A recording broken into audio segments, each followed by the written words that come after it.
ایک سوال ہے، بڑی بیٹی 20 سال کی ہے، جس عمر تک میں نے پڑھایا 100% رزلٹ رہا، مگر جب خود سے پڑھنے کے قابل ہوئی تو کارکردگی میں فرق آیا، BBA میں داخلہ ہو گیا ہے KU میں، مگر اتنی محنت کرنے کے باوجود رزلٹ اچھا نہیں ہے۔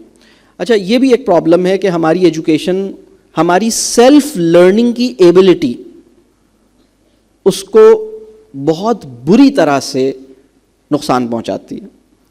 میں نے کیا کہا؟ کون سی ability? Self learning. Self learning کی ایبلٹی اللہ نے ہمارے اندر پیدائشی طور پہ رکھی تھی، یعنی میں کیا سیکھوں، کب سیکھوں، کتنا سیکھوں، کیسے سیکھوں اور ہر وقت سیکھتا رہوں، یہ بچے کو پہلے سے آتا تھا۔ تو ہم ایجوکیشن کے جو ہائر آبجیکٹیوز بیان کرتے ہیں ان میں ایک ہے کہ بچے کو سیلف ڈائریکٹڈ لرنر بنایا جائے۔ سیلف ڈائریکٹڈ لرنر یہ ہوتا ہے کہ بچہ یہ خود طے کر سکے مجھے کیا سیکھنا ہے، کب سیکھنا ہے، کیسے سیکھنا ہے، اپنے لرننگ گولز ڈیفائن کر سکے، اپنا لرننگ پروسیس خود سے چیک کر سکے۔ یہ ایبلٹی بچے کے اندر پیدا نہیں کرتے، بلکہ اس ایبلٹی کو کرش کر دیتے ہیں، ختم کر دیتے ہیں۔ بلکہ تو اس کا نتیجہ یہ ہوتا ہے کہ بچے کو یہ محسوس ہوتا ہے کہ میں جب تک ٹیکسٹ بک کے ساتھ خود بیٹھ کے تو نہیں سیکھ سکتا، مجھے کوئی پڑھائے گا تو میں سیکھوں گا۔ تو اس میں طریقہ یہ ہونا چاہیے کہ بچوں کو کلاس رومز میں بھی یہ موقع دینا چاہیے کہ جو ٹیکسٹ بک ہے وہ سیلف ایکسپلینیٹری ہے۔ تقریباً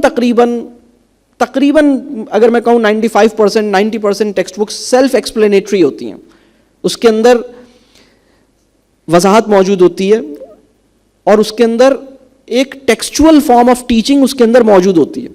تو بچہ اس کے ساتھ کچھ وقت گزارے اور اس سے یہ کہیں کہ تمہیں کیا سمجھ میں آیا۔ میں ایک آسان سا ایک طریقہ کار آپ سے شیئر کرتا ہوں، آپ یہ کام گھر پہ بھی اپلائی کر سکتے ہیں، اسکول میں بھی اپلائی کر سکتے ہیں۔ کوئی بھی موضوع جس کے اوپر پڑھانا آپ چاہ رہے ہیں یا بچہ پڑھنے جا رہا ہے، سب سے پہلا کام بچے سے یہ کرائیے کہ تمہیں اس موضوع سے متعلق کیا پتہ ہے اور تم اس موضوع سے متعلق کیا جاننا چاہتے ہو، یہ اس سے پوچھیں، اس کو ڈسکس کریں۔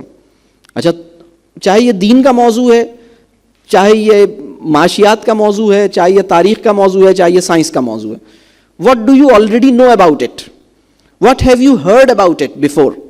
What you have already کہہ لیجئے know about it، کچھ نہ کچھ تمہاری، کیونکہ بہت ساری چیزیں اس نے کہیں نہ کہیں سے سن رکھی ہیں، تو تم نے اس کے اوپر کیا سنا ہوا ہے، جانا ہوا ہے، سمجھا ہوا ہے، جو بھی تمہارے ذہن میں ہے وہ سامنے لاؤ، کیا ہے اس سے متعلق، کیا سن رکھا ہے یا سمجھ رکھا ہے، وہ بیان کرے گا۔ پھر دوسرا سوال یہ کیجئے کہ اس سے متعلق کیا جاننا چاہتے ہو اور کیا کرنا چاہتے ہو، اب اس کو ڈسکس کیجئے۔ اگر ایک پیریڈ پورا اس کام کی نظر ہو جائے تو یہ برا سودا نہیں ہے، اگر 2 پیریڈز بھی اس کی تھورو ڈسکشن میں نکل جائیں تو بھی کوئی بہت برا سودا نہیں ہے، بہت اچھا، بلکہ بہت اچھا کام ہے۔ اب اس کے بعد آپ اس کو وہ ریسورسز اویلیبل کیجئے۔ ہمارے تعلیمی نظام میں صرف ٹیکسٹ بک، ہمارا جو تعلیمی نظام ہے نا، اس میں ایجوکیشن پروسیس کو ٹیکسٹ بک نیویگیٹ کرتا ہے، یعنی ٹیکسٹ بک جو ہے وہ طے کرتا ہے کہ جانا کیسے اور کہاں ہے۔ یہ ٹیکسٹ بک غیر ضروری طور پر، مطلب ٹیکسٹ بک کا بہت بڑا رول ہے ہمارے یہاں، چونکہ ہم صرف ٹیکسٹ بک باؤنڈ ہوتے ہیں، دوسری کتابیں تو نہیں ہوتی، لیکن اگر بالفرض دوسری کتابیں ہیں یا ٹیکسٹ بک ہے، اب تیسرے مرحلے پہ یہ کام کیجئے۔ پہلے آپ نے یہ پوچھ لیا کہ کیا جانتے ہو، کیا سن رکھا ہے، کیا سمجھ رکھا ہے، لاؤ سامنے۔ پوری کلاس نے ڈسکس کیا، آپ نے سب کو کمپائل کیا، ایک جگہ پہ لکھا، کریکٹ نہیں کیا ابھی آپ نے۔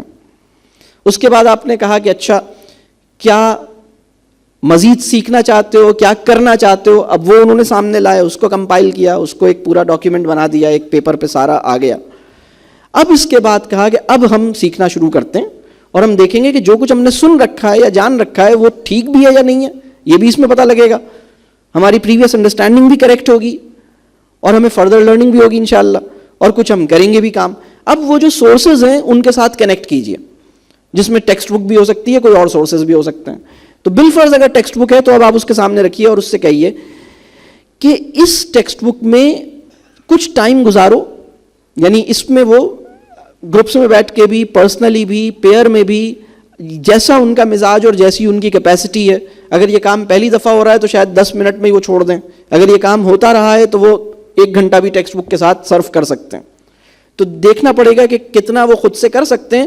ان کو کہیے کہ اب تم ذرا اس میں دیکھو کہ تمہیں کن سوالوں کے جواب مل رہے ہیں, کیا کچھ تم خود سے اس کے اندر سے نکال سکتے ہو, خود سے اس کے اندر سے ایکسپلور کر سکتے ہو, وہ کرو.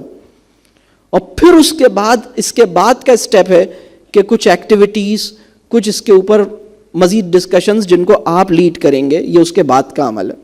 تو ہمارا جو ایجوکیشن سسٹم ہے نا, ہم کسی بچے کے ذہن میں سوال اگائے بغیر اس کو ٹیچنگ شروع کر دیتے ہیں. یعنی بہت سے ٹیچرز کی ٹیچنگ ان سوالوں کا جواب ہے جو بچے کے ذہن میں پیدا ہی نہیں ہوا. یعنی وہ سوال نہ کسی نے پوچھا, نہ کسی کے ذہن میں اگا, ہم نے اس کا جواب پیش کر دیا.